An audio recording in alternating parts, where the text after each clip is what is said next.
Hello student, हम लोग start करने जा रहे हैं हमारी यूजीसी नेट कॉमर्स की, जिसका कोड नंबर है 008। उसकी unit number 9 legal aspects. Okay, इसके अंदर हमारे पास हम थोड़ा सा इसका पहले सिलेबस देखते हैं। देखो, ओके, इसमें कुछ हमारे पास कॉन्ट्रैक्ट दिए हुए हैं, जैसे Indian contract act, special contract, sell goods act, negotiable instrument companies act, limited liability partnership. मतलब इसमें कुछ एक्ट है, लगभग ये 10 से 11 होंगे। हम इनको एक एक करके स्टार्ट करते हैं। ओके, सबसे पहले हम करते हैं कंपटीशन एक्ट 2002। इसके अंदर सबसे पहले इसका थोड़ा सा हम बैकग्राउंड पढ़ते हैं। कंपटीशन एक्ट 2002 से पहले था MRTP, जो था 1969 में। ये फोर्स में आया था 1970 में। इसमें कुछ रिस्ट्रिक्शन थी, कुछ मोनोपोलीज थी, काफ़ी सारी रिस्ट्रिक्शन थी जो बहुत सारे डिसीज़न को रोकते थे, मतलब कि फ्री फ्लो करने के लिए। तो इन सारी जो भी रिस्ट्रिक्शन थी, इनको ओवरकम करने के लिए और इन रिस्ट्रिक्शन को ख़त्म करने के लिए हमने एक नया एक्ट बनाया था, वो था कंपटीशन एक्ट। पर इसमें ना थोड़ा सा कुछ चेंज देखो। MRTP में ना 3 चीज़ें थी: मोनोपोली, रिस्ट्रिक्शन और अनफेयर ट्रेड, जैसे MRT। ओके, ये तीनों चीज़। तो जो मोनोपोली और रिस्ट्रिक्शन थी ना, इन दोनों टॉपिक्स को एक चीज़ में ले लिया, कुछ अमेंडमेंट करके कंपटीशन एक्ट में, कि इन दोनों में जो भी कमियाँ है, जो ये मोनोपोली है, जो भी ये रिस्ट्रिक्शंस है, इनको ख़त्म करने के लिए हम लेके आए थे कंपटीशन एक्ट। और जो अनफेयर ट्रेड है, उसके लिए हम लेके आए थे कोपरा। तो जो सरकार है वो कोपरा लेके आई थी।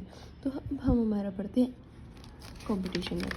कंपटीशन एक्ट 2002 में मतलब कि रिप्लेस किया गया था, बट एक्चुअल में जो MRTP है वो 2009 में ख़त्म हुआ था।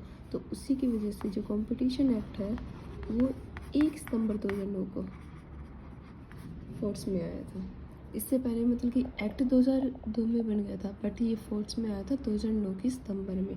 तो इसके कुछ ना ऑब्जेक्टिव है जो हम देखते हैं। इसमें क्या करते हैं कि जो भी कंपटीशन की वजह से जो भी गलत इफेक्ट पड़ता है, मतलब कि जो कंपटीशन के ऊपर गलत इफेक्ट पड़ता है, मतलब कंपटीशन को रोकने के लिए जो भी स्ट्रेटजीज वगैरह की जाती है, उसको रोकने के लिए इसमें प्रमोट करते हैं कंपटीशन को। कंज्यूमर के इंटरेस्ट को प्रोटेक्ट किया जाता है और जो ट्रेड है उसको फ्रीली किया जाएगा। इन सब को लेकर लॉ बनाया गया था, वो था MRTP एक्ट। ओके, इसके कुछ फीचर्स हैं जो हम पढ़ लेते हैं। इसमें क्या कहते हैं, फीचर्स में क्या कहते हैं, जो भी एग्रीमेंट किए जाते हैं, जो कंपटीशन को रोकने के लिए जो एग्रीमेंट किए जाते हैं उनको रोकना, जो मोनोपोली क्रिएट की जाती है उसको रोकना, जो भी मर्जर और अमलगमेशंस होती है उनकी वजह से जो कंपटीशन पे गलत अमलगमेशन और मर्जर और अमलगमेशन से जो भी कंपटीशन पर गलत इफेक्ट पड़ता है उसको रोकने के लिए। जो लोग अपनी डोमिनेंट पोजीशन, मतलब कि जो जिनके पास पावर है ना, वो अपनी पावर का जो लोग गलत यूज़ करते हैं उनको रोकने के लिए ये कंपटीशन एक्ट हम लेके आए थे। एंटी कंपटीशन एग्रीमेंट, अगर कोई भी इंसान, देखो इसमें नोट्स में मैंने बिल्कुल हिंदी और इंग्लिश दोनों में मिक्स किए हुए हैं कि किसी को पढ़ने वाले को दिक्कत ना आए। ओके, एंटी कंपटीशन एग्रीमेंट क्या होता है, जब भी कुछ लोग साथ में मिलकर कुछ भी ऐसी स्ट्रेटजी बनाते हैं कि कंपटीशन को रोकने के लिए जो कुछ भी किया जाता है, उसके लिए एंटी कंपटीशन एग्रीमेंट बनाया था कि जो लोग कंपटीशन को रोकते हैं, जो उसके ऊपर गलत इफेक्ट डालते हैं, उसको रोकने के लिए ये एग्रीमेंट लाए थे। इसके अंदर कुछ है, जैसे 5 में एग्रीमेंट आता है, जैसे कि टाई इन एग्रीमेंट, एक चीज़ के साथ एक चीज़ और परचेज करने के लिए कंडीशन। टाई इन एग्रीमेंट मतलब कि एक एग्रीमेंट में दूसरा एग्रीमेंट, कि जैसे कि आप कह देते हैं कि पेन के साथ रिफिल भी हमसे खरीदो, वो वाला एग्रीमेंट आ गया। ये छोटी चीज़ उसको कोई ध्यान नहीं करता, पर ये लार्ज नंबर पे हो, कोई और चीज़ जैसे महंगी चीज़ों के साथ हो, तो उसको रोकने के लिए एक्सक्लूसिव सप्लाई एग्रीमेंट की। इसमें क्या करता है कि सप्लाई से रिलेटेड एग्रीमेंट किया जाता है कि तुम मुझसे ही सामान लोगे, किसी और से नहीं लोगे। फिर आता है एग्जीक्यूट डिस्ट्रीब्यूशन। डिस्ट्रीब्यूशन मतलब कि तुम सिर्फ मेरा सामान ही आगे सेल करोगे, किसी और का नहीं करोगे। रिफ्यूज़ टू डील, डील करने से ही रिफ्यूज़ कर दे कि मैं तुम्हारे साथ काम नहीं करूँगा। रीसेल प्राइस मेंटेन करना, मतलब कि जो रिटेलर है उसको पहले ही बता दे कि तुम इतने पैसे में सामान को बेचोगे, वो चीज़ आ जाती है। ओके, ये 5 एग्रीमेंट है जो एंटी कंपटीशन एग्रीमेंट, मतलब कि इन 5 चीज़ों को रोकने के लिए ये एक्ट का यूज़ करते हैं हम।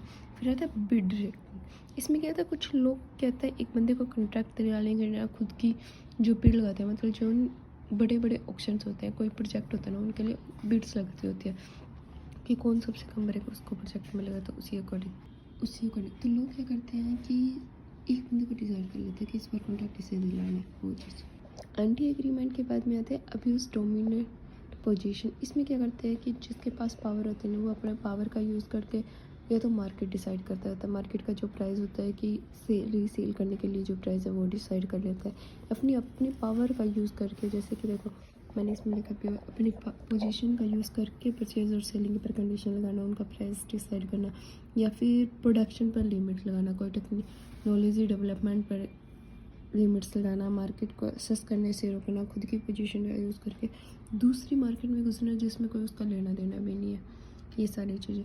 फिर आता है कंपटीशन, सॉरी कम्बिनेशन का। इसमें क्या करते हैं कि कुछ जो फर्म्स होती हैं वो अपना आपको एक छोटी फर्म बड़ी फर्म के साथ जुड़ जाती है, या फिर 2 बड़ी फर्म जुड़ जाती है कि कोई और मार्केट में घुस ही ना पाए। उन सब चीज़ों को रोकने के लिए किया जाता है। अगर किसी की अमलगमेशन मर्जर से कंपटीशन पर इफेक्ट पड़े तो उसको रोकने के लिए प्रोहिबिशन। इसमें क्या अमलगमेशन के कुछ कंडीशन लिखी हुई है, जैसे कि इंडिविजुअल के लिए है कि अगर इन इंडिया में एसेट्स अगर 2000 से ऊपर होगी, टर्नओवर 6000 करोड़ से ज़्यादा होगा तो सीसीआई से परमिशन लेनी पड़ेगी, और ग्रुप होएगा तो क्या एसेट 8000 और टर्नओवर 24000, अगर इनसे ऊपर होएगा तो सीसीआई से परमिशन लेनी पड़ेगी। अगर यही कम्बिनेशन फ़ॉरेन के साथ है तो एसेट्स अगर इंडिविजुअल है तो एसेट है वो 1000 मिलियन से ज़्यादा होगी, मतलब इंडियन के 1000 और 3000 वही सेम चीज़ है। ऐसे अगर उनसे ज़्यादा होगी तो सीसीआई से परमिशन लेनी पड़ेगी। अगर कोई केस या नेगोशिएबल जो एमआरटी पीटी से रिलेटेड हो जिसमें मोनोपोली ट्रेड रिस्ट्रिक्शन थी, वो सब एमआरटी के ख़त्म होने के बाद में कंपटीशन एक्ट में इन्वेस्टिगेशन होगी, सीसीआई करेगा। और कॉम्पैक्ट में केस, और अगर कोई अनफेयर में भी मोनोपोली और रिस्ट्रिक्शन वाला होगा तो वो भी सीसीआई के पास। अगर कोई अनफेयर ट्रेड वाला होगा तो वो कोपरा में जाएगा। मतलब कि जो भी रिस्ट्रिक्शंस लगाई है हमने, मीनिंग जो भी ट्रेड पे रिस्ट्रिक्शन लगती है या फिर मोनोपोली की जो क्रिएट करता है, इन दोनों से रिलेटेड अगर कोई भी, मतलब कि इन दोनों से रिलेटेड कोई भी कुछ गलत काम करता है तो वो सारा का सारा जाएगा सीसीआई, मतलब उसको कौन चेक करेगा, सीसीआई चेक करेगा। अगर कोई अनफेयर ट्रेड से रिलेटेड होगा, अनफेयर ट्रेड, तो वो जाएगा कोपरा में। Okay, understood.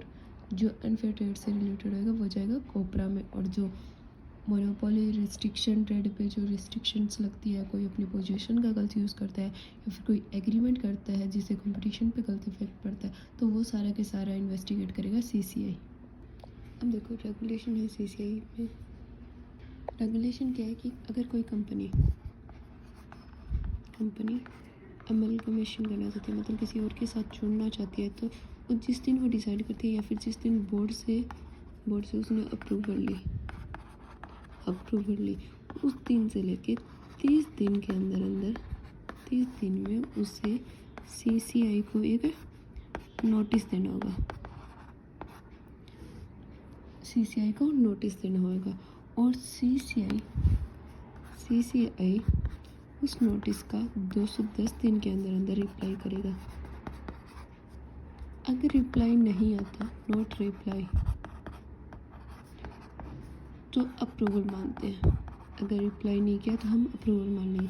बट अगर 210 दिन में रिप्लाई आ गया, अप्रूव्ड आ गया, तो वेल एंड डन, तब तो आप कर सकते हो। अगर नोट अप्रूव, डिसअप्रूव, अप्रूव आ गया, तो इसके बाद में कोई भी ऐसा काम, कोई भी कंपनी अमलगमेशंस नहीं कर सकती, कुछ नहीं कर सकती, कुछ भी राइट्स नहीं बचता इनके पास। बट हाँ, अगर 30 दिन के अंदर 30 दिन में नोटिस नहीं दिया कि हम अमलगमेशन कर रहे हैं, तो उनके ऊपर क्या लगेगी, पेनल्टी। और पेनल्टी कैसे कितनी होएगी? पेनल्टी लगेगी, वो क्या लगेगी? 1% ऑफ सेल और एसेट्स। ये 1% सेल का भी हो सकता है, एसेट्स हो सकता है, या फिर बोथ। इतनी पेनल्टी लगेगी। ऐसे भी हो सकता है कि 1% ऑफ सेल और 1% ऑफ एसेट्स में से जो हायर हो वो, या फिर CCI चाहे तो ये दोनों ही पेनल्टी लगा सकती है। ओके, अब काफ़ी बार क्या होता है कि जो CCI है उसके फैसले से लोग, जो कंपनीज है, वो एग्री नहीं होते, तो क्या करते हैं, वो अपील कर सकते हैं। कहाँ करेंगे? अपील ट्रिब्यूनल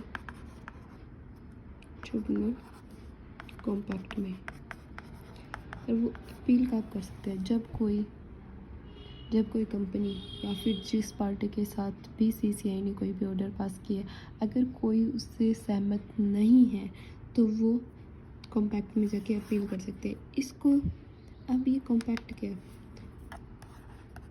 कॉम्पैक्ट को सेंट्रल गवर्नमेंट एस्टेब्लिश करती है अपने ऑफिशियल नोटिफिकेशन के थ्रू। ओके, इसमें कौन आ सकता है? जो CCI के फैसले से सहमत नहीं है। इसमें अपील करने की टाइम लिमिट होती है, वो होती है 60 दिन। 60 दिन के अंदर अगर कोई सहमत नहीं है तो वो 60 दिन के अंदर अपील कर सकता है। बट अगर कोई स्पेसिफिक रीज़न हो कि जिसकी वजह से वो अपील नहीं कर सकते तो उन्हें 60 डेज़ और देते हैं। 60 दिन मतलब कि वैसे नॉर्मल केस में क्या होगा, अगर कोई CCI के फैसले से एग्री नहीं है ना, तो जिस दिन फैसला आया उस दिन से लेके 60 दिन के अंदर हम अपील कर सकते हैं। CCI के फैसले से अगर कोई आज जैसे में एग्री नहीं हो तो ये 60 दिन की इसके पास मोहलत है कि वो कॉम्पैक्ट में जाके अपील कर सकता है। बट अगर कोई स्पेसिफिक रीज़न है तो उसके पास प्लस है 60 डेज़। ओके, तो ये कॉम्पैक्ट क्या करेगा? जैसे आपने अपील की तो ये क्या करेगा, जो CCI का ऑर्डर है उसके ऊपर एग्री भी कर सकता है कि हाँ वो सही है, उसको डिसमिस भी कर सकता है, और कुछ चेंजेस चाहे तो वो भी कर सकता है। जैसे कि मैं कुछ चेंज करना चाहे तो वो भी कर सकता है। तो इसमें क्या होता है कि कॉम्पैक्ट सीधा ही नहीं जाए। जैसे आपने कर दी डील, अपील कर दी कि मैं इसके ऑर्डर से सहमत नहीं हूँ, तो वो सीधे ही या तो उसके फैसले से सहमत हो जाएगा, या फिर डिसएग्री कर देगा, या फिर चेंज कर देगा, डिसमिस करे या फिर चेंज कर दे। तो वो क्या करेगा, इससे पहले वो एक प्रोसेस करता है जिसमें जो CCI है और जो पार्टी है उन दोनों के पॉइंट ऑफ व्यू सुने जाते हैं, POV सुनी जाती है कि क्या रीज़न था, किस वजह से अपील की गई है, क्यों की गई है, वो दोनों CCI ने कैसे फैसले दिया, वो सारा का सारा मैटर देखता है और फिर वो सॉल्यूशन निकालता है।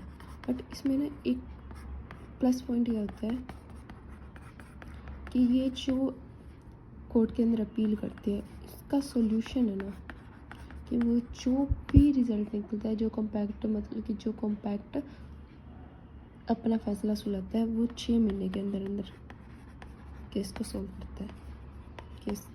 करता है।